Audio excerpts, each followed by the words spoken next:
Vaya conmigo a la palabra del Señor en Éxodo capítulo 2.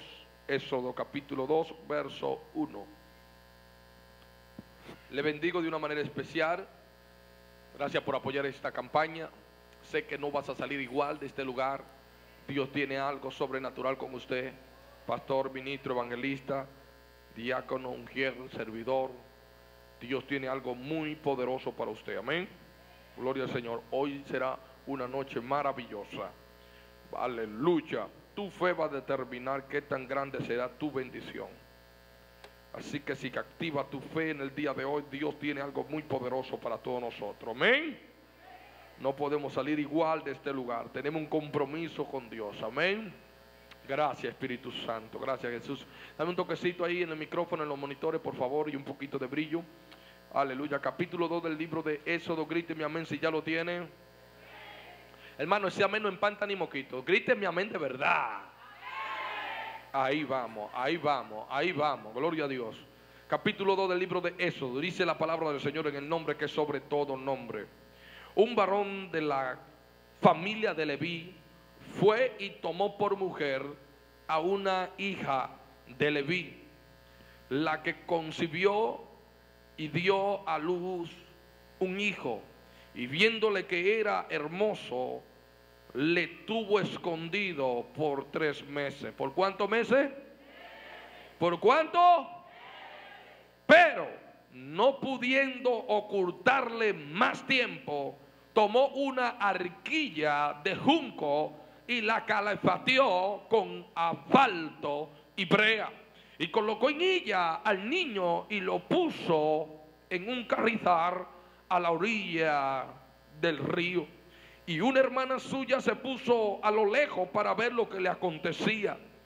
Y la hija de Faraón descendió a lavarse al río, y paseándose su doncella por la ribera del río, vio ella la arquilla en el carrizal y envió una criada suya a que lo tomase.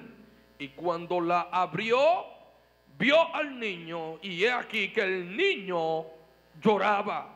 Y teniendo compasión de él, dijo: de los niños de los hebreos es este. Entonces su hermana dijo a la hija de Faraón: iré a llamarte una nodriza de las hebreas para que te críen este niño. Y la hija de Faraón respondió: ve.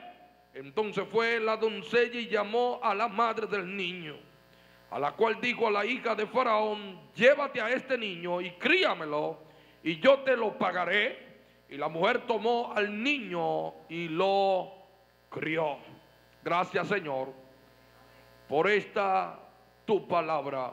Permítame, Dios eterno, en los próximos minutos predicar bajo el manto de tu unción, que todo movimiento, que toda palabra que sale de mi boca, Señor, sean dirigidas por tu Espíritu Santo. Háblanos a nuestra mente, habla a nuestra alma y habla a nuestro espíritu, que no salgamos de aquí igual, que podamos salir, Señor mío y Dios mío, empapados de la gloria del Señor. En el nombre de Jesús, alguien gríteme amén. Alguien gríteme amén. Ahora mire al que está a su lado con cara de serio, dile: te puedes sentar pero no te apague. Una vez más, dígaselo fuerte: te puedes sentar pero no te apague. Amén. Predicando bajo el tema: no tenga miedo, ponlo en el río. Como dije, ¿dónde que lo vamos a poner? ¿Dónde? ¿Dónde? No tenga miedo, ponlo en el río. En todo lo que tiene que ver las escrituras en cuanto a la representación y el símbolo de lo que es un río, tiene que ver con la presencia y con el Espíritu Santo. Cada vez que aparece un río es porque Dios está refiriéndose a su presencia o al Espíritu Santo. Dios le dijo, o Jesús le dijo a la samaritana: el que bebiera de esta agua tendrá como una fuente que saltará para vida eterna dentro de sí mismo, y será como un río que fluirá hacia la vida eterna. Dios quiere que nosotros estemos envueltos en el río de Dios, metidos y empapados en su río. Ahora escuche esta parte. Dice: no tenga miedo. Miedo, cuando hablamos de la palabra miedo, hablamos de la palabra temor, fobo, que es producido por el qué me van a hacer, qué me van a pasar con mi vida, qué va a ocurrir en los próximos días, qué va a pasar con todo lo que yo tengo. Dios no quiere que nosotros tengamos ese tipo de miedo, sino que tengamos el temor, yaré, que este respeto reverente a Dios. No que me hagan hacer algo en contra de mi vida y que yo tengo miedo de que mi vida la voy a perder, sino que mi vida está asegurada en Dios y que lo que Dios determine hacer conmigo, no hay diablo que me meta miedo, no hay diablo que pueda detenerme, no hay diablo que pueda obtener mi bendición. Ahora note usted, la escritura que hemos leído me llama mucho la atención. ¿Por qué? Porque Moisés nace en medio de una persecución. La Biblia dice que el pueblo clamó a Dios, gemió a Dios, porque el faraón le estaba oprimiendo y multiplicaba las cargas sobre el pueblo de Israel. Y me llama mucho la atención porque en medio de esa carga y de esa opresión, el pueblo de Israel más se multiplicaba, más producía. Mientras más carga y más opresión y más prueba venía, el pueblo de Israel se multiplicaba. En otras palabras, la carga que el enemigo trata de ponerte, la prueba que vienen a tu vida, que tratan de oprimirte, lo único que están haciendo es sacando el potencial que tú llevas por dentro, multiplicándote y expandiéndote. Así que si sientes que te están oprimiendo, si sientes que te están poniendo carga, simplemente adora a Dios, porque sabe que están a punto de sacarte el potencial que lleva por dentro y está a punto de multiplicarte.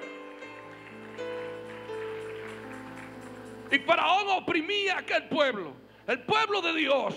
Miramos un pueblo, el primer pueblo, como quien dice, sin papeles, en una tierra egipcia donde no tenían tierra, no tenían residencia, no tenían ciudadanía, no, eran simplemente esclavos, pero su Dios lo defendía. Aquí podemos mirar por primera vez, para aquellos que se sienten mal y que dicen: wow, Dios se olvidó de nosotros, no nos van a conseguir las residencias, no nos van a conseguir los papeles. Te voy a traer buena noticia. Si Dios lo hizo con Israel, yo creo que lo puede hacer con nosotros otra vez. ¿Alguien está aquí, por favor? Por eso no le tenga miedo a Faraón. Que Faraón aumente la carga, que Faraón ponga el muro, que Faraón haga lo que quiera. Lo vamos a multiplicar. Y cuando el Rey de Reyes y Señor de Señores nos saque con mano fuerte, nos va a bendecir a la tierra que lo introdujo. Así que nosotros no somos simplemente los primeros extranjeros. Israel era extranjero en tierra de Egipto, pero allí Dios lo sacó, Dios lo liberó, Dios lo sacó de la esclavitud. Pero lo que me gusta de esto es que ellos se ponen a orar, a clamar y a interceder, porque si hay algo que cambia el decreto del diablo, se llama la oración, se llama el gemir. Si la iglesia nos unimos como nunca antes, algo puede pasar en el gobierno, algo puede pasar en el presidente, algo puede pasar en esta nación. La iglesia necesita volverse a conectar a la oración. Y cuando ellos oraron y clamaron, entonces nació la respuesta de aquel pueblo. Nació Moisés, diga Moisés. Nació el libertador. Porque si hay algo que hace la oración, es que hace producir lo que necesita liberación. No existe otro método que libere una nación. No existe otro método que libere al cautivo. Se llama la oración. La oración tiene que volver a los hogares. La oración tiene que volver a la familia. La oración tiene que volver al altar. La oración tiene que volver a los cristianos. La oración tiene que volver a nivel mundial. Necesitamos volver a orar. El pueblo de este tiempo no le gusta orar. Usted escucha un culto de oración y aparecen 4 nada más. Usted dice culto de vigilia y aparecen 7 nada más. Usted dice un retiro, aparecen 2. Usted dice un ayuno, se fue el rato. Vino el arrebatamiento, se desaparecieron los cristianos. ¿Por qué? Porque estamos en un tiempo donde no queremos orar, donde no queremos interceder. Pero qué bueno que la opresión que Faraón provocó sobre Israel lo llevó a ellos al trono, al altar de Dios, para que buscaran el rostro. Porque entendemos que mientras estamos más cómodos, nos enfriamos y nos apagamos. Pero en el momento que Dios te quita las comodidades, es impresionante que inmediatamente estamos buscando a Dios. Si no, pregúntele al que está a su lado. Entendemos que cuando estamos cómodos y lo tenemos todo, yo no necesito sacrificio, yo no necesito estar ayunando. Pero en el momento que te botan del trabajo, que migración te está buscando, ay pastora, ¿dónde están los ayunos? Ay pastora, ¿dónde son las vigilias? Y ahí sí están buscando a Dios inmediatamente. Dale un codazo que está a tu lado y le están hablando contigo, no te hagas loco. Entonces sacamos tiempo para todo, menos para oración. Y Dios permite que este pueblo sea oprimido por el enemigo. ¿Para qué? Para que ellos entonces busquen a Dios. Así que si tú sientes que el enemigo se levantó en contra tuya, lo mejor es que Dios quiere que tú lo busques a él. Así que no le eche la culpa al diablo. ¡Ay, que se levantó el diablo! No, es que Dios quiere que te levante altar. Porque el que tiene un altar levantado, el diablo anda de lejos. El que ora, el que está metido con Dios, el diablo no lo toca. Porque sabe que está orando, sabe que está intercediendo, sabe que el nazareno está pegado de él. Necesitamos la iglesia orando.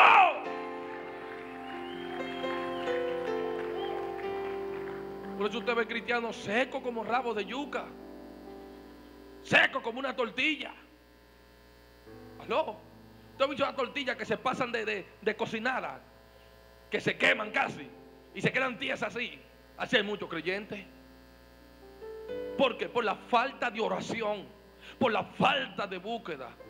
Entonces cuando Faraón lo oprimió, entonces ellos dijeron, vamos a buscar a Dios, vamos a interceder. Y empezaron a interceder y a orar. Y allí estaban gimiendo. Y dice la Biblia que el gemido de ellos llegó al trono de la gracia, llegó al trono de la gloria, llegó allá arriba. Entonces Dios dijo, tengo que producir un libertador, tengo que producir alguien que me saque a mi pueblo del medio de este desierto y del medio de esta esclavitud. Y es allí donde nace Moisés. Pero Moisés nace en medio de una tragedia más grande, en medio de una amenaza, en medio de una persecución, porque Faraón había decretado que todos los niños varones lo entraran en el río para que se ahogaran y allí murieran todos los niños varones, porque Faraón ya tenía miedo de que Israel se estaba multiplicando y que tarde o temprano él se iba a levantar en contra de Faraón. Pero qué bruto es este hombre, porque las incubadoras eran las mujeres, las que portaban la vida eran las mujeres. ¿Por qué no mató a la mujer? Él se equivocó. ¿Alguien está aquí? Entonces quiso matar a todos los niños y dejó a todas las mujeres.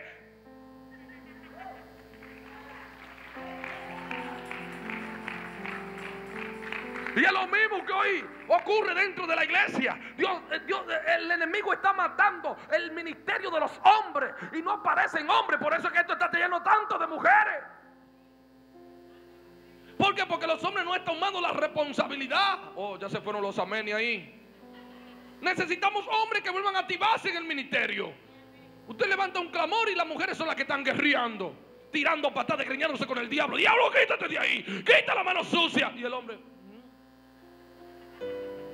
eso da pena, da vergüenza. Mientras la mujer está ahí sudando, reprendiendo, atando. Diablo, sal de mi casa. Divorcio, sal de mi casa. Mi marido no se va con otro. Por eso yo felicito a las mujeres. Y había una situación que querían que las parteras egipcias mataran al niño cuando venía saliendo. Pero para resultado de ella llegaban tarde al pacto, porque las mujeres hebreas no necesitaban una partera para ella parir el muchacho. Cuando ella llegaba, ya el muchacho estaba afuera. Alguien está aquí, por favor. Yo vengo a profetizarle aquí a una mujer que lo que el diablo trata de matarte no va a poder matarlo, porque antes que llegue el diablo ya tú vas a dar a luz a lo que Dios determinó con tu vida. ¡Wow!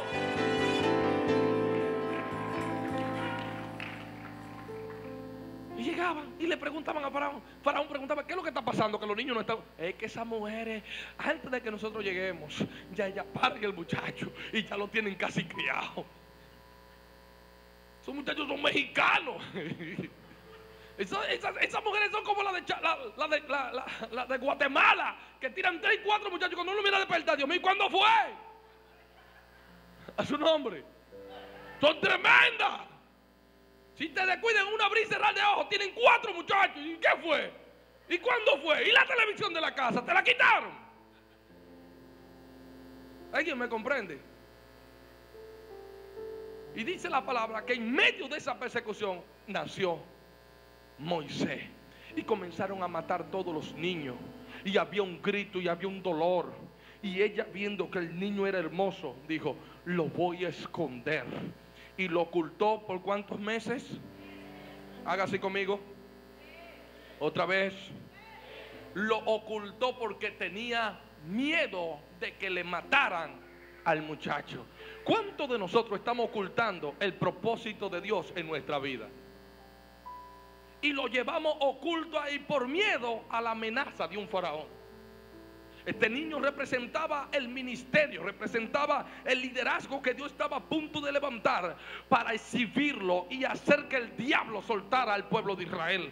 Hay muchos de nosotros que fuimos embarazados de un ministerio poderoso, de un talento, de un llamado, de un don, pero por miedo a Faraón, por miedo al fracaso, por miedo al que dirán, lo estamos escondiendo. ¿Cuántos de nosotros estamos escondiendo el ministerio que Dios puso en nuestras vidas por miedo a lo que diga la gente, por miedo a lo que me pueda pasar? ¿Qué importa lo que pueda pasar? ¿Qué importa lo que diga la gente? Lo importante es que Dios va a hacer con eso. Y le voy a decir algo: mataron casi todos los niños en aquel entonces, pero el de esta mujer no lo pudieron matar porque ella lo escondió. Pero ella tuvo miedo, y viendo que el niño crecía, ya no podía ocultarlo, porque ya los gritos no eran de un bebé, eran casi ya de un hombre que tenía 3 meses. Imagínense cómo estaban los pulmones desarrollados de este niño. Ahora, el milagro más grande es cómo fue que ella lo ocultó por 3 meses y Egipto no se dio cuenta de este niño. Si los niños mayormente gritan más duro que las mujeres, los chillidos son más fuertes que las mujeres. ¿Cómo fue que esta mujer lo ocultó por 3 días, por 3 meses? Y lo tenía oculto allí, por miedo a que le mataran el muchacho, por miedo a que le mataran el propósito. Y allí lo escondió por 3 meses. Yo me imagino el niño en el baño cuando trataba de bañarlo, y el niño ¡nya! ¡nya! Y ella tapándole la boca. No grite, muchacho, que si te oyen no pueden venir a matar. No quiero que grite, date tranquilo ahí. ¿Cuántos de nosotros estamos callándole la boca al ministerio que Dios puso en nuestra vida? Dios puso un cántico, y tú sabes que cuando entra al baño el cántico te sale espontáneo, pero cuando llega a la iglesia y te dicen sube al altar para que cante, ¿qué hace? Tengo miedo a fracasar, tengo miedo a que me salga el gallo. Hacían muchos predicadores que tienen un don, un talento de predicar, pero por miedo a fracasar no sacan ese talento. Yo no sé cuánto tiempo tú llevas con ese escondido. Te traigo buena noticia de parte de Dios. Dios va a permitir que el muchacho tú no lo puedas ocultar más. Es tiempo de que lo saque. Y por miedo a lo que haga la gente, por miedo a que me maten lo que llevo por dentro, lo ocultamos. Allí estaba aquella mujer ocultándolo ahí. Lo tenía oculto. Tenía miedo de que Faraón le matara al muchacho. Déjame decirte que cuando Dios tiene un propósito con alguien, pueden matar al de la vecina, pueden matar al del vecino, pero a ti el diablo no te va a tocar.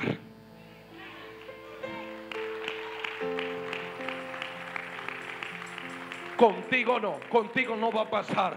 Pasó con fulano, pasó con doña Pepa, pero contigo no va a pasar. Así mismo tú tienes que pararte firme. Sí, se divorció fulana, pero mi matrimonio no se cae. Sí, es verdad, el niño de fulano se perdió, pero el mío no se va a perder. El mío es de Dios, el mío está bajo la mano de Dios. Y viendo que no podía ocultarlo, dice la Biblia que buscó brea y buscó unos ingredientes, y por segunda vez una mujer sin un manual y sin dirección de Dios,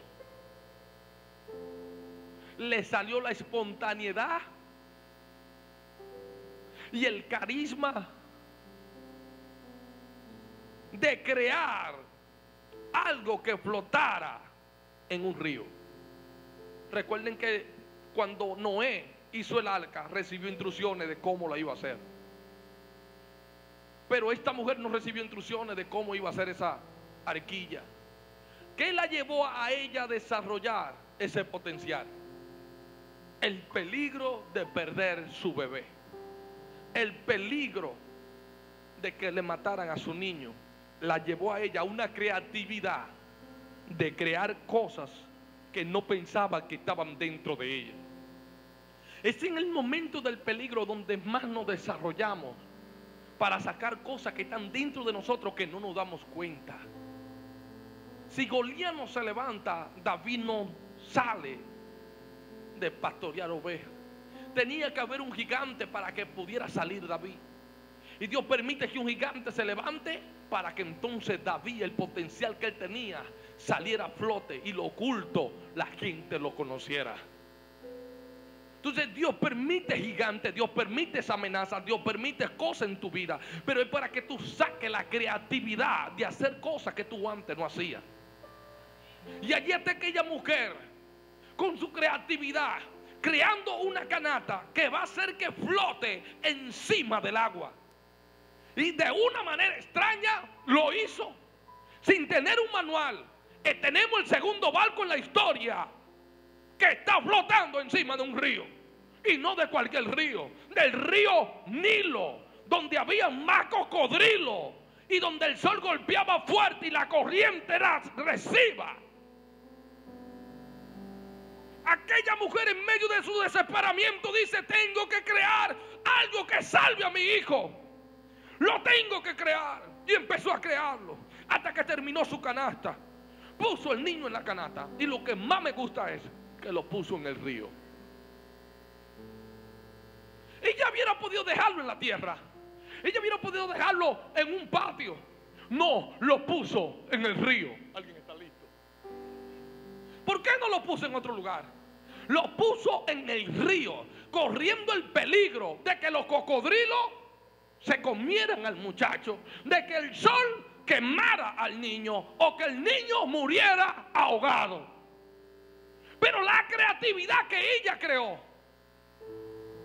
provocó que este niño viajara en el río sin que el sol lo golpeara, ni que el río se le entrara a la canasta, sin que los cocodrilos se dieran cuenta que ahí iba un niño, que su cuerpo emitía sangre. Imagínense cómo ocurrió esto. Qué tremendo milagro. Número uno, el río no lo ahoga. Número dos, los cocodrilos no se lo comen. Número tres, el sol no lo mata. Porque cuando Dios tiene un propósito con cada uno de nosotros, no hay río, no hay cocodrilo, no hay sol que pueda golpearte. Por eso en esta hora te vengo a decir claro: no permita que las circunstancias de la vida te destanquen y escondan lo que Dios puso en tu vida. Lo que tenemos que hacer fue lo que hizo esta mujer llamada Jocabé, y pongamos el niño en el río. Pon ese ministerio en el río, que ni el cocodrilo, ni la corriente, ni el sol lo va a poder golpear. Esta iglesia Dios la pone en el río.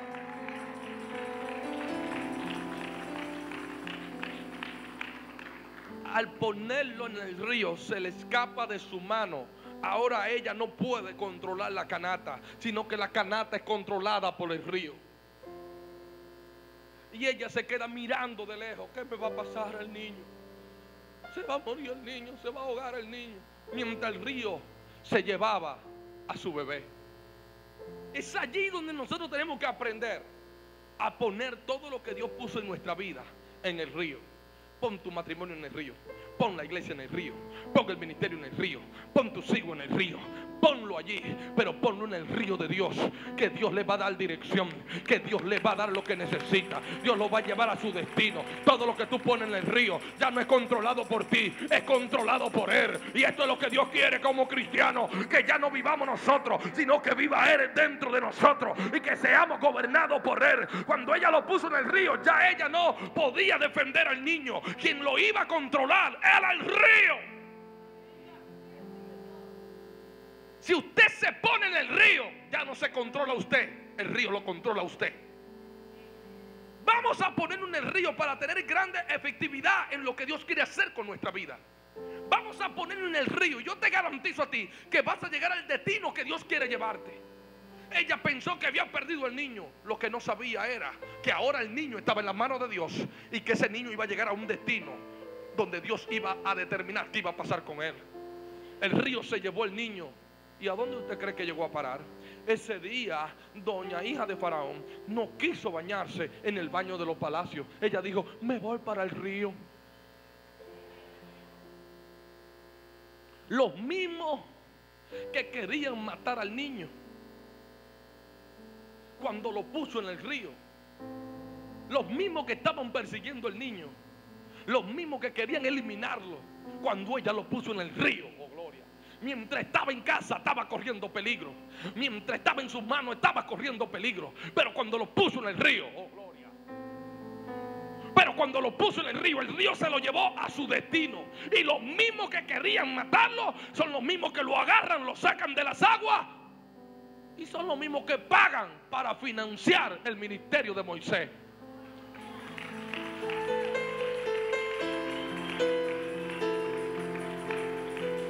No sé si alguien agarró esto, pero es ahí donde está la enseñanza de hoy.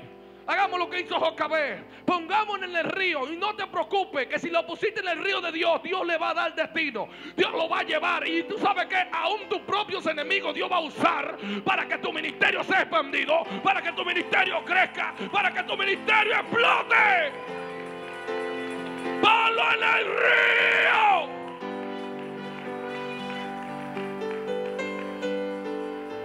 Así que cuando tú lo pones en el río, ya no vives tú. El río te controla a ti.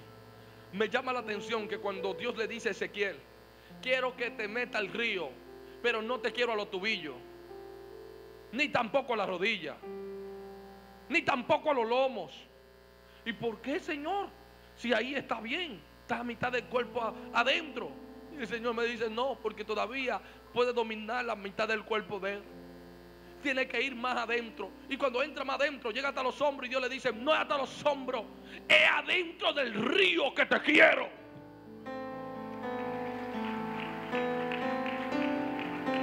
Entonces tenemos cristianos de orilla que no pasan de la orilla, que lo que se conforma es con una migaja de oración, 10 minutos y 15 minutos diarios. Tenemos cristianos que pasan de los 15 minutos, que llegan a la media hora, o sea, esos están a las rodillas. Pero tenemos cristianos que llegan a los 45 minutos, estos están más o menos en los lomos. Y tenemos los que llegan a una hora, estos más o menos están llegando a los hombros. Pero, diga pero, el que le da 2 horas y media a Dios, que es el 10% del tiempo de Dios, le garantizo que está metido en el río de Dios. Entonces Dios no te quiere hasta los tobillos, Dios no te quiere hasta las rodillas, Dios no te quiere hasta los lomos, Dios no te quiere hasta los hombros, Dios te quiere en el río.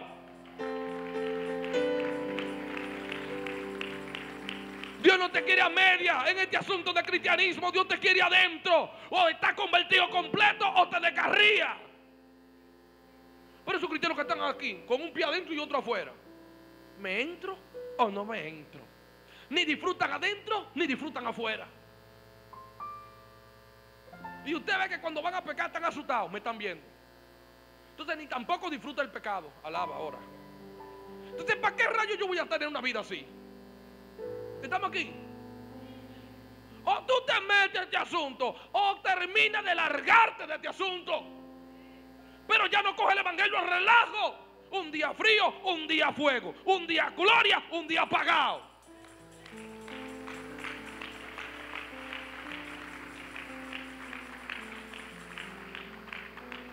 Dios quiere que nosotros estemos sumergidos en el río. Y ese es el gran detalle, que muchos de nosotros no queremos ser gobernados por el río. Porque en el momento que el río te controla a ti, tú tienes que morir totalmente a todo tu yo. Necesitamos cristianos que se metan adentro. Por eso el tema de hoy es ponlo en el río.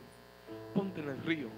ponte en el río de Dios, navega en el río de Dios, que Él te va a dar el destino, Él te va a dar el propósito, Él te va a llevar al lugar correcto. No tengas miedo, que el río va a controlarte, el río va a gobernarte, el río te va a llevar hacia la meta propuesta por el Rey de Reyes y Señor de Señores. Lo que menos pensaba Jocabed, que el niño iba a parar en su propia mano. Lo que menos Jocabed pensaba, que le iban a mandar un sueldo para que criara a su propio hijo. Ay, Dios mío. Es que cuando tú lo pones en el río, todas las cosas que tú necesitas van a venir solas. Porque la presencia de Dios es como un imán que atrae todo lo que necesitamos. Por eso lo que nosotros como cristianos necesitamos es presencia de Dios. Presencia de Dios. Pero necesitamos estar sumergidos en Dios. Por eso el Señor le dijo a los discípulos: conviene que yo me vaya, para que el mismo que me usa a mí venga sobre ustedes y entre dentro de ustedes y sean llenos del Espíritu Santo de Dios. David dijo: unge mi cabeza, mi copa está rebosando. Hay 3 niveles donde nosotros podemos estar en Dios. Está el nivel de estar lleno, está el nivel de estar rebosado, pero está el nivel de estar sumergido. Son 3 niveles diferentes. Ahí las personas que están llenas tienden a vaciarse dando ministración, dando palabras, dando abrazos. Y cuando tienden a vaciarse hay un grave problema, porque si se quedan vacíos, entonces el enemigo viene y llena ese espacio vacío con otras cosas negativas. Por eso que nosotros tenemos que tener la casa llena de Dios, de su presencia, para que no estemos llenos de otra cosa. Hay gente que está lleno de murmuración y por eso lo que habla es murmuración. Por eso critican, por eso chismean, por eso hablan cosas que no deben de hablar. ¿Por qué? Porque ellos se vaciaron del río de Dios y están llenos de la basura del diablo. Y por eso usted ve que tienen un vocabulario negativo, un vocabulario del no puedo, un vocabulario lamentablemente mediocre. ¿Por qué? Porque están vacíos totalmente. Y el diablo se ocupó de llenarlo de todas las obras de la carne. Y la abundancia de la abundancia del corazón es que habla la boca. Por esta causa usted ve personas maldiciendo, personas hablando cosas extrañas y raras, malos vocabularios. ¿Por qué? Porque se vaciaron y el diablo vino y lo llenó de toda esa obra carnal y humana. Pero hoy tú puedes vaciarte de esas cosas humanas y meterte en el río para que no simplemente esté lleno. Escuche esto, David dijo: unge mi cabeza, mi copa está rebosando. Cuando estamos rebosando, estamos desparramando, estamos dejando caer lo que Dios nos está dando. Pero hay una dimensión que es más allá de estar lleno, de estar rebosando, es estar sumergido. Porque cuando yo estoy sumergido, no estoy lleno simplemente, ni simplemente estoy rebosando, sino que estoy metido dentro del río de Dios. Y no hay manera como el diablo me va a hacer. No hay manera de que el diablo